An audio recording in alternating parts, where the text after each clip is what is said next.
গাজীপুরের চক্রবর্তী এলাকায় অবস্থিত বেক্সিমকো ইন্ডাস্ট্রিয়াল পার্কের প্রায় ১৬টি প্রতিষ্ঠান গত প্রায় ১ মাস ধরে লে অফে রয়েছে। এখানকার প্রায় ৪০,০০০ শ্রমিক আজ সেই কারখানার লে অফ তুলে নেওয়া এবং তাদের বকেয়া যেসব পাওনাদি রয়েছে সেগুলি পরিশোধের মাধ্যমে কারখানাটি খুলে দিয়ে তারা যেন জীবিকা অর্জন করতে পারেন, এই কারখানায় কাজ করে তাদের জীবন ধারণ সহজ করতে পারেন, সেই দাবিতে মানববন্ধনে নেমেছে।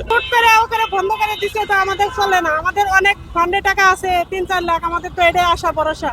আমরা এখন বাড়ি যায় কি করে খাবো? বর্তমানে তো পরিবারই চলতেছে না।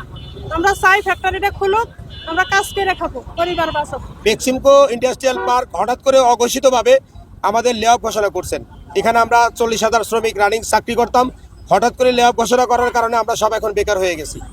বেকার হয়ে যাওয়ার কারণে আমরা নানান ধরনের সমস্যার ভিতরে, নানান ধরনের দুশ্চিন্তার মধ্যে আছি। এতগুলা শ্রমিক, এতগুলা লোক, আমরা একসাথে এখন কোথায় যাব? এমতো অবস্থায় বেক্সিমকোর নাম শুনলে আদার্স ফ্যাক্টরিগুলো থেকেও চাকরিও দিতে চায় না।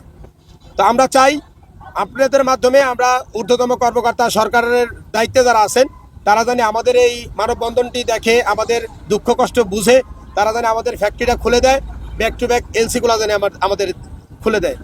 এর জন্য আমরা জোরভাবে, বিনীতভাবে অনুরোধ করছি। শিয়া বাটার ও ভিটামিন ই সমৃদ্ধ lily glam beauty soap. Lily, always beautiful. Nabinagar Chandra মহাসড়কের চন্দ্রা জিরানি বাজার এলাকা থেকে নবীনগর পর্যন্ত প্রায় ১৫ কিলোমিটার এলাকা জুড়ে তারা এই মানববন্ধন কর্মসূচি পালন করে। আজ সকাল প্রায় ৯টা থেকে দুপুর বেলা ১২টা পর্যন্ত তাদের এই মানববন্ধন কর্মসূচি অনুষ্ঠিত হচ্ছে।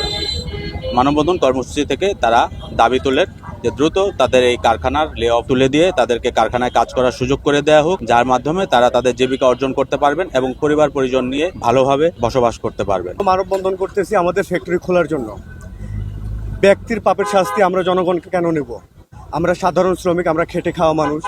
আমরা খেটে খাওয়ার জন্যই ফ্যাক্টরিতে আসি বা কাজ করে পয়সা নিয়ে, এই পয়সা নিয়ে আমাদের জীবন জীবিকা বা আমাদের পরিবার পরিজন চলাফেরা করে। তো দেখেন, বেক্সিমকোতে ৪০,০০০ শ্রমিক আছে। ৪০,০০০-এর পেছনে আরও একটা মানুষের পেছনে কমের পক্ষে ৪ থেকে ৫ জন আসছে। এটা আপনি যদি ইনটু করেন তাহলে ৫-৪০-এ ২ লাখ। তো ২ লাখ মানুষ বা ৪০,০০০ পরিবার কিন্তু এখন বর্তমানে অসুবিধার মধ্যে আছে।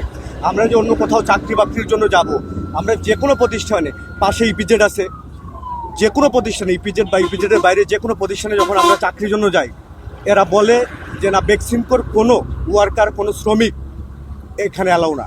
অন্য কোনো প্রতিষ্ঠানে বা কোনো ফ্যাক্টরিতে, কোনো কারখানায় কোনোভাবে এরা অ্যালাউ করে না।